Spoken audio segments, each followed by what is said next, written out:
ওম শান্তি। ব্রহ্মা বাবার জীবন কাহিনী। আজ অষ্টম দিন। আলোচনা চলছিল প্রতিকূল পরিস্থিতি, তপস্যা ও উত্তরণ সম্বন্ধে। অভিভাবকগণ ভয়ে জড়সড়ভাবে দাঁড়িয়ে রইলেন। পাছে এই কথা প্রকাশ হয়ে যায় যে তাদের লিখিত অনুমতিপত্রক্রমেই কন্যারা ওম মণ্ডলীতে অবস্থান করছে। তাদের মিথ্যা অভিযোগ যে কন্যারা গৃহ থেকে পালিয়ে এসেছে প্রকাশের আশঙ্কায় তারা ভয়ে কাঁপতে লাগলো। কিন্তু কন্যারা শান্ত চিত্তে স্থির হয়ে দাঁড়িয়ে রইল। যদিও সকল বিষয়ের সত্য উদ্ঘাটন তখনই তারা করতে পারত। অভিভাবকদের সঙ্গে তারা হায়দ্রাবাদে ফিরে এলো। তবে পরিবেশ সম্পূর্ণ পরিবর্তিত হয়ে গেছে।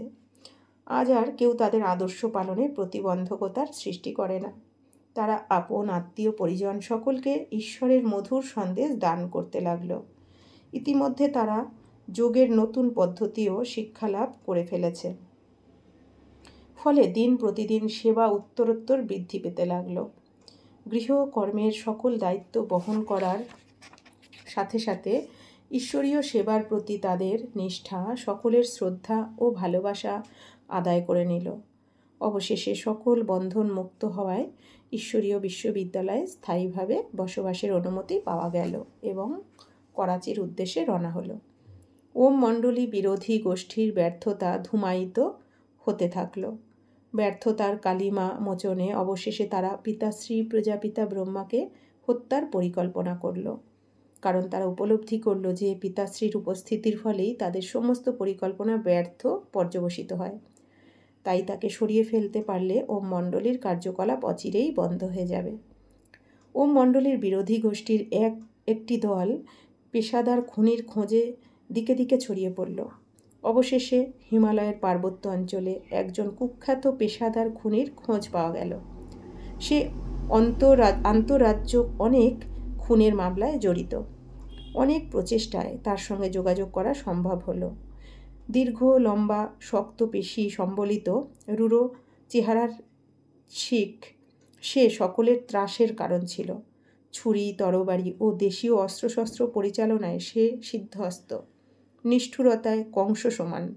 ও মণ্ডলীর বিরোধী পক্ষের প্রস্তাব সে সানন্দে গ্রহণ করল এবং তাদের সঙ্গে করাচি রওনা হলো। তারা তাকে ব্রহ্মা বাবার ছবি দেখালেন এবং তার অবস্থান সম্পর্কে পুঙ্খানুপুঙ্খ বিবরণ দিলেন। তাকে কি করতে হবে সব বুঝিয়ে দেওয়া হলো এবং কর্ম সমাধা হলে কোথায় তার হিসাবপত্র মিটিয়ে দেওয়া হবে তাও জানিয়ে দেওয়া হলো। সাফল্যের সঙ্গে কর্ম সম্পাদনে তাকে তার নিজ গৃহে গাড়ি করে নিরাপদে পৌঁছানোর ব্যবস্থাও করা হলো। রাতটা ছিল ঘন অন্ধকারে ঢাকা। এমনকি মেঘ থাকায় তারারাও আলো দেওয়া বন্ধ করে দিয়েছিল। খুনি ওই দিনটিকেই তার আঘাতের উৎকৃষ্ট সময় হিসাবে বেছে নেয়। সে এমন একটা সময়ে ঢুকে পড়ল যখন সব কিছুই অরক্ষিত ছিল। সে লন পার হয়ে দরজা খুলে ভিতরে ঢুকে পড়ে।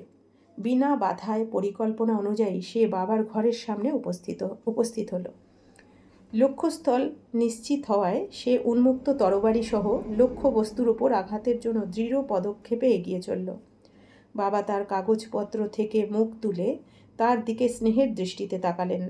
তিনি তখন ঈশ্বরীয় জ্ঞান বিষয়ক বই ছাপার জন্য পবিত্রতার শক্তি সম্বন্ধে বিভিন্ন সূত্র লিপিবদ্ধ করছিলেন। প্রাতঃকালের ঈশ্বর প্রদত্ত বাণী থেকে তিনি বিভিন্ন সূত্র সংগ্রহ করছিলেন। অঘোষিত অতিথির হঠাৎ আগমনে সকল বিষয়টি উপলব্ধি করলেন, কিন্তু তার মধ্যে কোনোরূপ প্রতিক্রিয়া দেখা গেল না। তিনি সম্পূর্ণ নির্ভয়, এমনকি তার মধ্যে তার কোনো প্রতিফলনও নেই। ব্রহ্মা বাবা ঈশ্বরের প্রতি এমন নিবেদিত প্রাণ ছিলেন যে নিজের দেহ সম্পর্কে বিন্দুমাত্র উদ্বেগ তার ছিল না। তিনি বললেন, পরম করুণাময় শিব যখন এই বৃদ্ধ পুরাতন দেহ ব্যবহারে গ্রহণ করেছেন, তখন এর রক্ষা করবেন কি না করবেন তিনি দেখবেন। এটা তার দায়িত্ব, আমার নয়। এই ভাবনায় পরিচালিত হয়ে বাবা শক্তিশালী দয়ার দৃষ্টিতে আততায়ীকে দেখতে লাগলেন। তার মুখে দিব্য স্মিত হাসি প্রস্ফুটিত হলো। কিন্তু আততায়ী কিছুই দেখতে পেল না। সারা ঘর লাল সোনালি ধোঁয়ায় ভরে গেছে। 5 ফুট দূরত্ব থাকা সত্ত্বেও সে বাবাকে দেখতে পাচ্ছে না। অপার্থিব আলোয় আততায়ী দিশাহীন হয়ে পড়ল। তার আগমনের উদ্দেশ্য মন থেকে মুছে যেতে লাগলো। স্বর্গীয় সুখের অনির্বচনীয় আনন্দের প্রকম্পন তাকে গ্রাস করে ফেলল। সে তার সমস্ত দেহ চেতনা ভুলে গেল। সে অনুভব করল সে যেন দেহ থেকে মুক্ত হয়ে নির্বাণ লাভ করেছে। তার আগমনের সকল উদ্দেশ্য বিস্মৃত হলো। তার হাত থেকে তরবারি খসে পড়ল। সে অন্ধের ন্যায় পথ সন্ধানে হাতড়াতে লাগলো। এক অচিন্তনীয় ভাব তার মধ্যে বিরাজ করতে লাগলো। ইতিমধ্যে এক বোন বাবার নৈশকালীন আহার নিয়ে এলে আগন্তুককে দেখেই চিৎকার করে উঠল। সঙ্গে সঙ্গে আততায়ীকে নিচে নামিয়ে আনা হলো, কিন্তু বাবা নির্দেশ দিলেন যে তার প্রতি যেন কোনো রূঢ় ব্যবহার না করা হয়। ভগিনীগণ সে কোথায় এসেছে সে সম্পর্কে তাকে বিস্তারিতভাবে অবহিত করলেন। ঈশ্বরের কৃপায় ঈশ্বরের গৃহে তার আগমন, তার অতীত কর্মের অনুশোচনা ও তদনুযায়ী ফল উপলব্ধিতে সে পবিত্র জীবন লাভ করতে পারে। তারা তাকে আহার্য দিলেন এবং অহিংসক জীবনযাপনের প্রতিশ্রুতি নিলেন। প্রতিশ্রুতি পালনে অঙ্গীকার করে দ্রুত পদক্ষেপে সে আপন গৃহাভিমুখে যাত্রা করল। পরবর্তী দিন ওমমণ্ডলী বিরোধী গোষ্ঠী যখন সমস্ত বৃত্তান্ত শুনতে পেল, তখন তারা সকলে অবিশ্বাসে একে অপরের মুখের দিকে চেয়ে রইল। অবশেষে তারা হীন কর্ম থেকে বিরত হলো। উপর্যুপরি ব্যর্থতায় ওমমণ্ডলী বিরোধী গোষ্ঠী এই বলে নিজেদের সান্ত্বনা দিতে লাগলো যে ওমমণ্ডলীর বিলোপ শুধু সময়ের অপেক্ষা। অর্থনৈতিক সমস্যায় কালের প্রভাবে নিজে থেকেই এর বিলোপ হবে। কিন্তু হায়, ঈশ্বরের কর্ম নড়ে কি করে? সেবা কার্য দিন প্রতিদিন বৃদ্ধি পেতে লাগলো।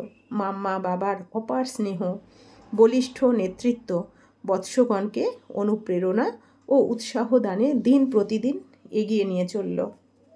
সাময়িক অর্থনৈতিক সংকটে যোগ্য বৎসগণের সঙ্গবদ্ধতা ও যোগ্য স্নেহ আরও বর্ধিত হলো। ঈশ্বরের নিবিড় সান্নিধ্যে তারা সকল প্রতিকূলতা জয় করে চলল। জ্ঞানের গভীরতা উপলব্ধিতে বাবা বৎসগণকে নিত্য নতুন শিক্ষা লাভের পদ্ধতি শেখাতেন।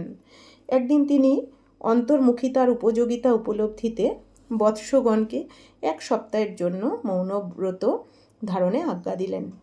শুধুমাত্র বাণী থেকে বিরত হওয়া নয়, তিনি তাদের সংকল্পরহিত অবস্থা লাভে প্রয়াসী হতে বললেন। সম্পূর্ণ নিস্তরঙ্গ, প্রশান্ত সাম্যাবস্থা উপলব্ধি।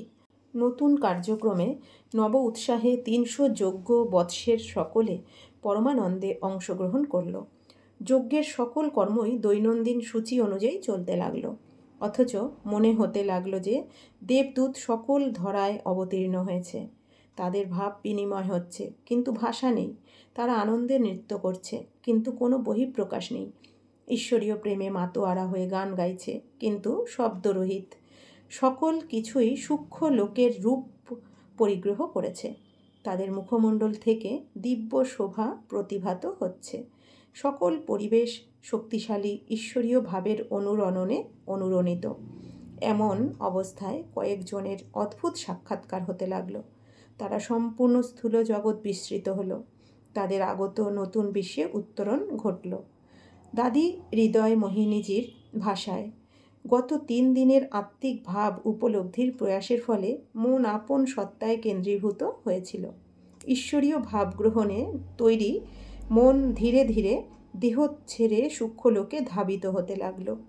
চাঁদ, সূর্য, গ্রহ, নক্ষত্র, তারাগণের জগৎ অতিক্রম করে এক নতুন জগতে উপনীত হলো। তথায় সব কিছুই এত সুন্দর যে এ জগতের কোনো কিছুই তার সঙ্গে তুলনীয় নয়।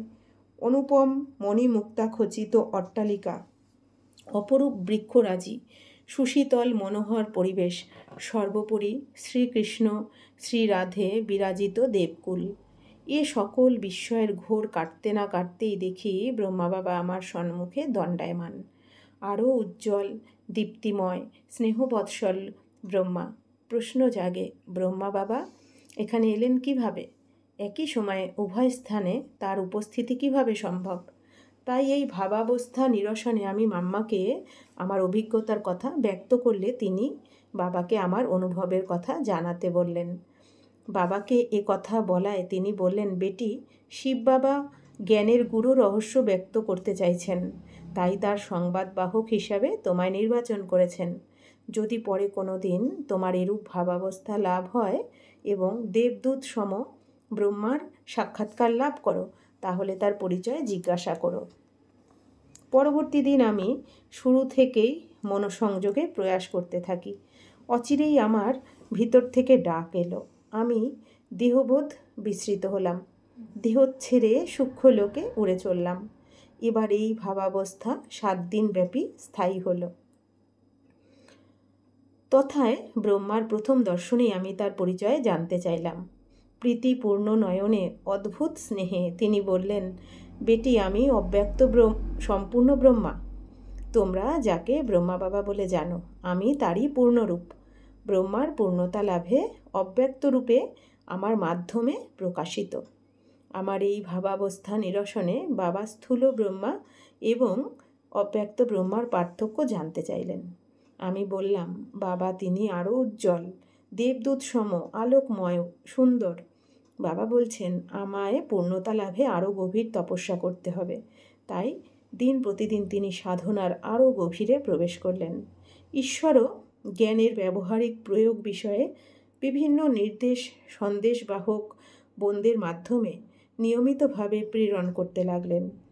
এরূপ এক ভাবাবস্থায় আজ ব্রহ্ম মুহূর্তের শুভক্ষণে যখন সূক্ষ্মলোকে বাপদাদার কাছে গেলাম, দেখি বাপদাদার অবয়ব থেকে শক্তিশালী প্রকম্পন বিচ্ছুরিত হচ্ছে। বাপদাদা পরম স্নেহে আমার দিকে তাকিয়ে আছেন। যদিও দেখতে পেলাম তিনি ভীষণ ব্যস্ত, তথাপি তার সেই দৃষ্টি জন্ম জন্মান্তরের আশা পূর্ণ করে দেয়। শক্তিশালী ভাব এবং অনাবিল আনন্দ বিরাজ করছিল। যেই আমি তার দিকে এগিয়েছি, আমি সম্পূর্ণরূপে দেহবোধ বিস্মৃত হয়ে দেহাতীত অবস্থা প্রাপ্ত হলাম। এক শক্তিশালী সত্তা উপলব্ধি করতে লাগলাম। আধ্যাত্মিক শক্তিতে উদ্ভূত শিবশক্তি স্বরূপে বাবার কাছে উপস্থিত হলাম। সেদিনের সেই ভাব, শক্তিশালী স্থিতি এবং সূক্ষ্মময় স্মৃতি আজও সমানভাবে উদ্ভূত করে। স্মিত হেসে স্নেহ ভরে বাবা বললেন, বেটি, ক্ষণিকের এই অনুভব শক্তিশালী অবস্থা আনয়নে তোমায় প্রভূত সাহায্য করবে। আমি আনন্দে উদ্বেল হয়ে বললাম, সত্যি বাবা, আজকের এই অনুভব অভীষ্ট লক্ষ্য অর্জনের পাথেয় হবে। অভীষ্ট লক্ষ্য আজ উপলব্ধি করেছি। সর্বশক্তিমান সর্বনিয়ন্তার দিব্য কর্ম অনুভব করছি। বাবা আমার কানে কানে বললেন, বেটি, তোমার এই ভাব, অবস্থা, স্মৃতি সদা সঙ্গে রাখো। দিনরাত স্মরণ করো। শীঘ্রই বিশ্বব্যাপী অশান্তির দাবানল প্রজ্বলিত হবে। অশান্তির সেই সংকট সময়ে সংকট মোচনে তোমায় কাজ করতে হবে। তাই লক্ষ্য রাখো, অভিজ্ঞতা সঞ্চয় করো, অনুভবী হও। ইন্দ্রিয় সুখের অভিলাষে মানুষ অত্যাধুনিক রকেট যান, গাড়ি, বিলাসদ্রব্য ইত্যাদি তৈরি করে প্রকৃতি ও মানুষের ভারসাম্য নষ্ট করবে। কিন্তু পরিতৃপ্তি সেই অধরাই থেকে যাবে। ফলে উদ্বেগ, দুশ্চিন্তা, অর্থনৈতিকতা, সর্বোপরি চরিত্রহীনতা মানুষকে গ্রাস করবে। পরিশেষে বাবা বললেন, সকল কিছুই পরিবর্তন হয়ে যাবে। এক লহমায় বিপ্লব সংঘটিত হবে। তা কি করে সম্ভব? মানুষ পার্থিব বস্তু আহরণে যে কোনো উপায় অবলম্বনে পিছপা হবে না। অর্থনৈতিকতা, অসহিষ্ণুতা, আগ্রাসন সকলকে গ্রাস করে ফেলবে। মূল্যবোধ বিকিয়ে যাবে। একাধারে অতৃপ্ত বাসনা, অন্যদিকে অনৈতিকতা, মূল্যবোধহীনতা মানব মনের শক্তি ক্ষয়ের ফলে তারা তাদের রিক্ত নিঃস্ব অনুভব করবে। এই দুইয়ের টানাপোড়েনে অসহায়ভাবে মুক্তির পথ খুঁজে বেড়াবে। অবশেষে আভ্যন্তরীণ উন্মেষ ঘটবে। সকল বহির্মুখিতা পরিত্যাগে সে অন্তঃস্থলে দৃষ্টি ফেরাবে এবং চরম সত্য উপলব্ধি করবে। কিন্তু এই উন্মেষ ক্ষণিকেই হবে না। প্রথমে তারা বাহ্য জগতে এর অনুসন্ধানে নিয়োজিত হবে। বাহ্য জগতে এর প্রাপ্তি লাভের প্রয়াসের অসারতা অনুধাবনে তারা অন্তর্জগতের দিকে দৃষ্টি ফেরাবে। হৃদয় থেকে এই আওয়াজ উত্থিত হবে, হে ঈশ্বর, পথ দেখাও, তুমি পরিত্রাতা, মুক্ত করো। সেই শুভক্ষণে সকল আত্মা চরম সত্য উপলব্ধিতে মুক্ত হয়ে যাবে। একাধারে বাহ্য জগতের অসারতা উপলব্ধি, অন্যদিকে ঈশ্বর শেষ আশ্রয়স্থল অনুধাবন বিশ্বব্যাপী এক নতুন ভাবনার সৃষ্টি করবে। কামনা বাসনার মিথ্যা জালে জর্জরিত অতৃপ্ত আত্মাগণের আকাঙ্ক্ষা উৎকণ্ঠাদীর্ণ জীবনে এই ভাব তৃপ্তির ছোঁয়া শান্তির পরশ এনে দেবে। শান্তির প্রকৃত উৎস, শান্তির সাগর পরম করুণাময় ঈশ্বরের প্রতি তাদের দৃষ্টি নিবদ্ধ হবে। শান্তির সাগরের শান্তি প্রবাহ সকল অশান্ত আত্মার অতৃপ্ত হৃদয়ে শান্তির প্রলেপ দিয়ে দেবে। প্রাপ্তির অনুভূতি তাদের হৃদয় থেকে বিকারের কালিমা মোচন করে দেবে এবং তারা ঈশ্বরের কাছে সম্পূর্ণরূপে আত্মসমর্পণ করবে। বেটি, সেই সময় তোমরা ঈশ্বরের সবচেয়ে প্রিয় সন্তানগণ সকলকে পথ দেখাবে। তোমাদের মাধ্যমেই ঈশ্বরের পরিচয় তার কাছ থেকে প্রাপ্তি অনুভূত হবে। ওটাই সেই সময় যখন তোমাদের স্থিতি সর্বাপেক্ষা শক্তিশালী হওয়া প্রয়োজন। তোমাদের পিতৃসম শক্তিশালী স্থিতি নবচেতনালব্ধ অতৃপ্ত আত্মাগণের তৃপ্তিদানে বর হিসাবে কাজ করবে। এ কথা বলতে বলতেই বাবা মুহূর্তে অন্তঃস্থলে লীন হয়ে গেলেন। আমার বোধ হতে লাগলো যেন তিনি অন্য কোথাও বিচরণ করছেন। এই অবস্থা অতিক্রান্ত হলে আমি বাবাকে জিজ্ঞাসা করলাম, বাবা, আপনি কি অন্য কোথাও পরিভ্রমণে গিয়েছিলেন? বাবা উত্তর দিলেন, হ্যাঁ বেটি। প্রিয় সন্তানগণের অবজ্ঞা অবহেলায় বাবা আশ্চর্য হচ্ছিলেন, কারণ তাদের বর্তমান অবস্থা এবং অভীষ্ট লক্ষ্যের মধ্যে পার্থক্য অনুধাবনে তাদের ব্যর্থতা অবহেলা বাবাকে বিস্মিত করছিল। বাবা বললেন, বেটি, সকলের জন্য এই সন্দেশ নিয়ে যাও যে ঈশ্বরের মহিমা প্রকাশে তোমরা যখন মহাযজ্ঞ করতে চলেছ, তোমাদের সম্পূর্ণ স্থিতি অবস্থার ভাব পরিবেশ পরিস্থিতি বায়ুমণ্ডল পরিবর্তনে সহায়ক হবে। মানুষ ঈশ্বরকে বুঝতে পারবে। অবশ্য তোমাদের আগ্রহ উৎসাহ খুশি সকলকে অনুপ্রাণিত করবে। সেবার প্রতি তোমাদের এই আগ্রহ উৎসাহ ও ভালোবাসা জিয়ে রাখো। ঈশ্বরীয় প্রাপ্তির এই অতুল ঐশ্বর্য সর্বদা সঙ্গে রাখো। খুশি থাক, খুশি করো, এগিয়ে যাও। যজ্ঞের এই অধ্যায়ের সেই দিনগুলোতে যজ্ঞ বৎসগণ শুধুমাত্র ফলাহার করত। ভোর 3টে থেকে শুরু করে রাত 10-10:30 পর্যন্ত সারাদিন তারা গভীরভাবে ধ্যানাভ্যাস করত। প্রাতঃকালে পরম করুণাময় ঈশ্বর শিব পরমধাম থেকে অবতরণ করে ব্রহ্মার মাধ্যমে যে জ্ঞান মুরলি বাজাতেন, সেই সকল জ্ঞানের তাৎপর্য উপলব্ধিতে তারা দিনভর নিরলস প্রয়াস করত। ওম শান্তি।